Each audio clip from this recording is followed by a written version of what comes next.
U.S.-backed forces may be just days away from victory in Raqqa, the Syrian city that ISIS considers its capital.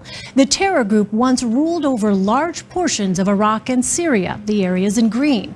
After 3 years of fierce battles, ISIS control has dwindled to the areas in red. Holly Williams got a rare look inside Raqqa.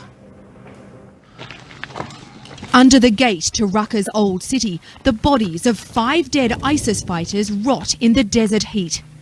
They were killed a week ago, according to these American-backed militiamen, one of them still wearing a suicide belt. The stench of death is everywhere in Raqqa, and so is fear. This is how you get to the front line, at breakneck speed to avoid ISIS snipers. There's the thud of US coalition airstrikes.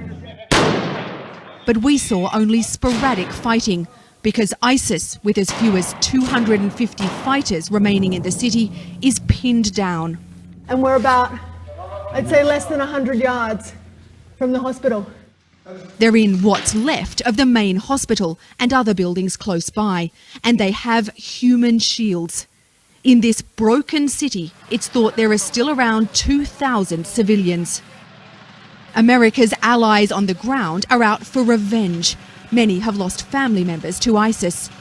And with them is an American volunteer, Mike Hogan from Phoenix, Arizona, who was a waiter before he came here 6 months ago. Have you killed any ISIS fighters during the action that you've seen? No. Between you and me, I'm hoping to. You know, I've had friends die here, and I want to get even before I get out of here.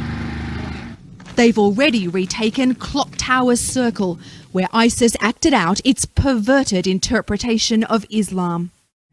This place used to be a landmark in a peaceful city. Then ISIS turned it into a killing field.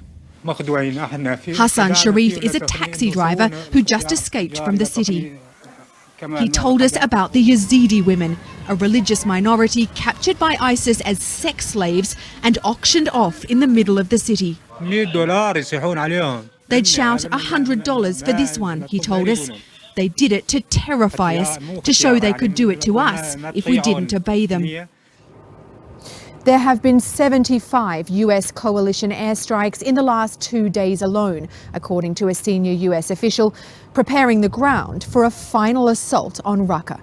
Elaine. Holly Williams in Syria tonight. Holly, thanks.